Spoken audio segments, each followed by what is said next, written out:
natin. Oh.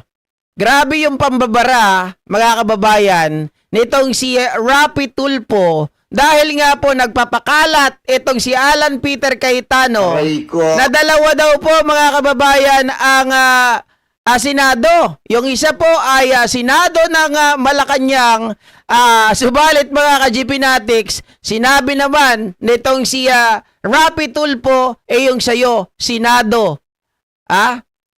SP ka ng mga DDS.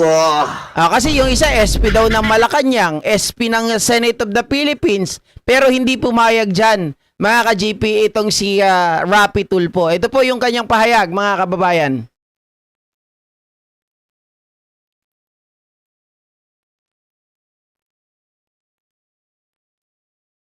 I'll never bend the law, nor will I bend the Constitution, but I will bend backward for our employees para hindi sila maipit sa gulo for as long as it doesn't bend the law. Diba? So kung internal rules or regulation that is not attached to law or it is not morally wrong, that's why I thought of my staff thought of the idea na pag pareho nakapirma para eventually pag nagkaroon ng decision, walang legal infirmity. And it will also prevent yung magfilean yung dalawang kampo ng usurpation. 'Di ba? Kasi of course, as far as I'm meron na. Nag-usurp ng authority si Senator Win. Ikaw din naman nag-usurp eh. 'Di ba? Di ba kasawa na lang kayo? Because he's not really the acting president, pababa. Pero maraming ang problema ang ating bansa. Why don't we focus on that? So, apparently, because ayaw nila pumayag, dalawa Senado natin ngayon. You have the Senate of the Philippines and you have the Senate of Malacanang. Ayan po ang sabi niya, mga kababayan. Apparently, meron tayong dalawang Senate ngayon. Senate of the Malacanang and Senate of the Philippines. Mga kababayan, kaya nabuwisit itong si Senator Rapi Tulfo sa pinagsasabi nitong si Alan Peter Cayetano. Isa lang bago ka namin bitawan. Ang sabi kasi ni Senator Alan Peter Cayetano, dalawa daw yung Senado. Okay. Senate of the Philippines and Senate of Malacanang. Pinatutungkulan po yung grupo ninyo. Payag ba kayo doon na ang Senado ay kontrolado ng Malacanang? Dinidiktahan daw ng Malacanang? Sir Alvin, maling-mali po yung sinabi ni Alan Peter Cayetano. Number one, kami po ay nag-take over by virtue of yung tinatawag po na jurisprudence. Alam naman po natin, Supreme Court 1949, Avellino versus Cuenco. Marami po. Tapos marami pa pong president after that. Yung kay Drilon, May 5, 2015, na nagkaroon ng quorum dahil sa 12 na members present. And then, on top of that, marami po mga dean, mga professor, sa iba't ibang university ng law, IBP, at saka mga ex-justices, IBP, na pumapanig po sa amin na kami pong legit. Tapos pang-apat po, recognize po kami ng executive. Pang-lima po, recognize kami ng House of Representatives. So, nasa amin po lahat ng side. Now, kaninong side po si Alan? Siya po ang Senate of the DDS.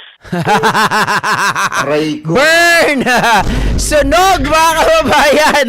Kung kaninong side ba siya? Siya po ang Senate ng mga DDS. Senate President ng mga DDS daw. Tama naman, mga kababayan, di ba?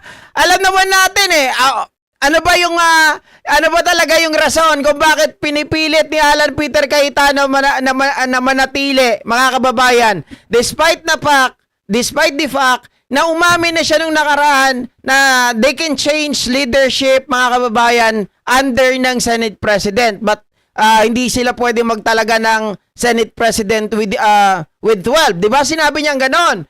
So sa mga tuwid, mga kababayan, mula kay Loren, napalitan na talaga yung Senate President na natili na bakante. Pero hindi niya matanggap yun, mga kababayan. Dahil gusto niya mangyari, siya pa rin po ang mag-preside dito po sa impeachment ni VP Sara Duterte. So para saan yun? Bakit kailangan mong ikaw ang gusto mo mag-preside? Magbida-bida? Diba? Of the people. Paano yun? Naputol, Senator Rafi? Pinaulit pa? Senate of the DDS po siya. Aha. So kung akusasyon Senado yun. siya po. Senado po sila ng Minumura eh. DDS. Kami po ang tunay na Senado Ah, sabi ng ni ano, Republika oh. ng Pilipinas. Ayan. Sabi ni Alvin Del Oo, Chico. no. So, kanya-kanya. Feeling ko Tama naman, ba hindi yung papayag- nakita ko mga kababayan? Wait ah. Parang nakita ko si Alvin na parang nag-dirty finger. Kami po ang tunay na Senado ng Republika ng Pilipinas. Oo. Ayun, no. So, Senado, ito. na po, Senado po sila ng DDS. Hindi pala mga kababayan. Ito pala yung kala ko nag-dirty finger. Sorry naman. Akala ko lang. Kami po ang tunay na Senado ng Republika ng Pilipinas. Ayan. ayun, no. So, kanya-kanya. Feeling ko naman hindi papayag si Tulfo, yung dalawang Tulfo, o di kaya si Gatchalian, na magpadikta sa sa gusto ng Malacanang. Ay, oo. Kasi ang Senado, bastion yan ng independence, partner. Oo. Hindi ba, Senator Raffy? Opo, tama po kayo dyan, Sir. Sir Alvin, Ma'am Doris. Never po talaga kami nagpadikta sa Malacanang. Never. At hindi po mangyari yan. Siguro sila po nagpapadikta sa DDS. Kaya takot sila kung ano, lahat ng kilos nila. Depende kung ano po yung maniubra ng mga trolls nila sa DDS. Doon sila. Yun po at ang kumukumpas sa kanila. Tingnan niyo po. Oo. Lahat po ng mga post ko sa social media, kahit na napakaganda po yung mga accomplishment ko, achievements po na ipopost ko po sa social media, nandun agad yung mga trolls ng DDS. Nandun po yung nangaasar, hindi ko naman po pinapansin. Ito po base po sa sinasabi ng aking mga taga-coms. Kasi ako po, hindi naman ako nagbabasa na at nanonood sa social media dahil alam ko naman po mangyari. Puro lamang mga pang-asa dyan. Ma'am So, sinasabi Leticia. po sa akin ng coms, Sir, sabi, lahat ng post natin, puro na lang kantsaw at puro mga kabastusan at basura. Sabi ko, anong desisyon nyo? Wala sir, wag mo na lang panoorin, wag mo na lang basahin. So, gano'n na nangyari. Mga basura naman talaga yung mga yan. Mga trolls, mga ka-GP Natics, lalong-lalo na talaga, pag nakita mo yung mga yan, sinugod ka. Kahit sa atin na lang ngayon, di ba yung sa mga post natin sa community, mababasa mo doon yung mga trolls, mga kababayan, oy, bayaran ka magkano. Ganun lagi. Wala naman silang maipakita na facts. Dapat bago kayo mag-comment, bigyan nyo naman ng kahit papaano mga kababayan, yung buhay, di ba? Magbigyan nyo ng buhay kahit papaano, mag-research naman kayo. Hindi yung tipong, mga ka-GP Natics, Diyos mio Marimar, ang sasabihin nyo lang, bayaran, bangag, adik. Wala na ba kayong ibang sasabihin? Kasi hindi nakakatalas ng utak yun eh. Di ba? Ma'am Leticia, thank you for sharing your blessing. Thank you. Hindi na ako Mackels na nagbabasa. lang. Dead Opo. Mackels. Kasi mukhang may campaign laban sa inyo ang mga DDS na Bakit parang ka mo? unfollow. Bakit ka mo? Unfollow yung mga Tulfo. I don't know kung anong reaksyon ni Senator Jan. Oo. Hindi lang po ako, pati si Erwin, pati lahat po kami na 11. Ma'am Liberty. Talagang tinitira ngayon po ng DDS. Lahat po ng kumukontra Ma'am Eva. doon sa side ng grupo ni Alan Peter, binabanata talaga kami. Alam niyo naman po yung troll siguro, di po ba? At hindi po ako galit sa mga troll ha. Totoo po yan, from my heart. Hindi po ako galit sa mga troll. Dahil naghahanap buhay lamang po sila.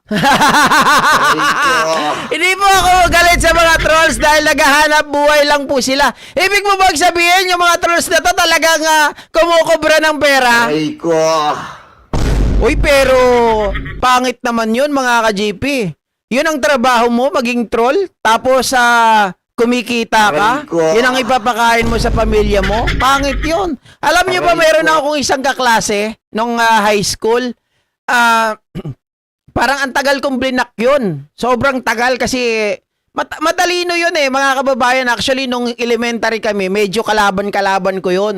Pagdating po sa mga sa top, no? Ngayon, nung high school, naging magkaklase pa rin kami. Pero siya napunta dun sa first section, second section ako napunta. Nung syempre nag-college, nagkahiwa-hiwalay, hindi ko yun naging ka-close. Tapos nung graduate na sila nakapag-aaral Ako naman, second year college. May mga pera sila. Ngayon, mga kababayan, parang feeling high and mighty. Di parang hindi ko lang pinapansin kasi syempre, alam nyo, hindi ko naman ako mahilig sa away Tapos nung siguro, mga nakaraang buwan yun mama, di ba? Nakaraang buwan, inad niya ako. Sabi niya ganon mga kababayan, tinatanong niya kung anong trabaho ko. Tapos syempre hindi ako nagsasalita, mga ka-GP. Tapos biglang-bigla, Sabi ko, magtataka ka ba kapag sinabi ko na ganyan din ang trabaho ko? Kasi napag-usapan namin, vlogger yung kapatid niya, nagbablog. Sabi niya, hindi, ano lang yan para sa trabaho. Eh, ikaw, anong trabaho mo? Sabi niya sa akin. Sabi ko sa kanya, magugulat ka ba kapag sinabi kong ganyan ang trabaho ko? Sabi niya ganun, hindi ako naniniwala. Sabi niya ganun. Ang alam ko, troll ka. Troll daw ako, mga kababayan. Sabi kong ganun. Grabe naman yung mo sa akin. Grabe naman yung pagtingin mo sa akin, troll ako. Kasi sabi niya, based dun sa mga post mo, troll ka. Bayaran. Ang ginawa ko, mga kababayan, kaysa makipag-away ako, sige, black. Black na lang. Wala yun eh. Sarado utak dun eh. At saka ayoko nung ganun na feeling high and mighty. Nakakala mo, mga kababayan, mayaman lang sila, may kaya, may pinag-aralan, ganun-ganun na lang yung tingin nila sa sarili nila. Ako naman, kahit wala akong pinag-aralan, at least, malinis ang konsensya ko. Diba? Hindi ako nagnanakaw, hindi ako gumagawa ng illegal. Ganun lang ang may pagmamalaki ko. Kasi nga po, kung tinanggal mo sa kanila yung pagiging troll, ano Backlog pa po shit. ipapakain nila sa kanilang pamilya, di ba? Pagpabayad ng kanilang rent at bills. So, Naku po. trabaho lamang, walang personalan. So, I don't have anything against them, truly. Opo, Kasi opo. naghanap buhay. Pero may choice ka sa buhay. Kung tatanggapin mo yung trabaho na yan or hindi, 'di ba? Pero kung ikaw wala kang konsensya, sige, magpaka-troll ka na lang. Ganyan yung mga gawain ng mga walang konsensya, kumbaga mga kababayan, talagang talo-talo na 'to. 'Di bali na maging troll, basta yung sigmura ko may laman, ganun. Sila. Sen, hindi kaya ang dahilan kung Kaya bakit... nakahanap buhay na baloktot. Pero okay, Ayan, kasi tama. magnakaw. Ayun, Ayun, tama. tao. May tama Diba? naman. May tama ka doon, Sen. Di ba, Nicole? Pero yung meron kayang katotohanan yung sinasabi ng ilang mga kaibigan kong marites na kaya ka tinatarget ng mga ganitong klaseng negative, pati na rin yung kapatid mo na si Sen Erwin, ay dahil paunti-unti ay kayo ay pumapantay na doon sa isang nagdeklara na siya ay tatakbo. For Samantalang kayo... 2028 elections. Oo, for 2028. Samantalang kayo, nagdeklara naman po yung magkapatid, ayaw namin. Yan nga po, Ma'am Doris, Sir Alvin in fact, 2 years ago pa, meron po lumabas na survey na lamang ako, pumapantay ako, o mababa ako ng konti lang kay VP Sara. Doon po nag-umpisa yung mga trolls against me. Ako sigurado ako, mga kababayan, hindi ito tatakbo sa higher position. Ang tatakbuhin pa rin nila ay pagiging senador, mga re-electionist, mga kababayan. Pero yung tatakbo sila vice president or kaya president, palagay ko hindi tatakbo ito. Pero depende, syempre, mga kababayan, kung ano po yung demand. Kasi dati sinabi rin ni Rapi Tulfo na hindi siya tatakbo sa Senado. Bigla naman tumakbo. Kaya hindi natin alam. Nung hindi pa po lumabas yung mga survey na yan, wala po nagtutroll sa akin. Maging kay Erwin ngayon, recently, nung gumaganda yung survey ni Erwin. Kaya nga po, sinasabi ko palagi namin ni Erwin na sa mga survey companies na huwag niyo na po kami idamay sa mga survey yan because we're not interested. So yung ibang tao na lang na sa tingin nyo na talagang may balak tumakbo. Nandiyan naman si Sen Risa, nandiyan si Sen Bam, nandiyan si Ma'am Lenny o Mayor Lenny. Ang dami po ma-interesado. Nandiyan po si Mayor Magalong, nandiyan po sino pa, Senator Trillanes. There's so many of them who are willing. So sila ilagay sa survey, wag po kami. Nandiyan pa si Secretary John Vic Remulla. Na pwede naman din maging pambato ng Malacanang. Pero Sino Sen, pa ba dyan? bakit ayaw po ninyo? Naku sir, sakit sa ulo lamang po yan. I'm very happy and contented dito po sa Senado na marami po akong nagagawa. Marami po ako na ipapasang batas. Marami pong mga lumalapit sa akin, nagtitiwala sa akin na nabibigyan ko solusyon yung kanilang mga problema. Nais ko pala i-take this opportunity na sinabi ni Pulong na ako raw ay pang-away asawa lang daw mga... Kita nyo, mga kababayan, sabi ng isang dito, asa na yon? Nagmumura. Aray ko. Nawala. Yung nagmumura. Wala, nawawala dito Sa isang screen ko meron, yung isa wala. Nagmumura, mga tarantado raw, mga vlogger daw ni Bangag. Kailan kami naging vlogger ni PBBM? At kailan naging bangag si PBBM? 'Di ba? Aray ko. Sino ba yung addict? Sino ba yung umamin na merong tawag dito? na nagbe-fentanyl? Sino ba yung umamin na nagmamarijuana? Aray ko.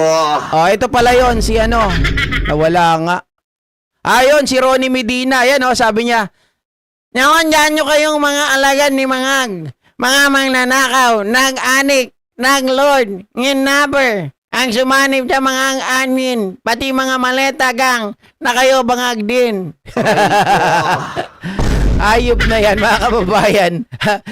Ganyan po, pag magsalita, no? Ganyan, mga palaaway, ang mga DDS. Kung magsalita, akala mo napakalilinis.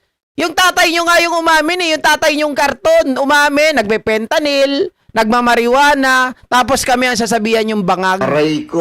Oh. Sige nga, Ronnie Medina, magpaano Aray tayo, ko. magpa-drug test tayo. Kung kami bangag. Oh, pero sasagot mo kapag negative ako.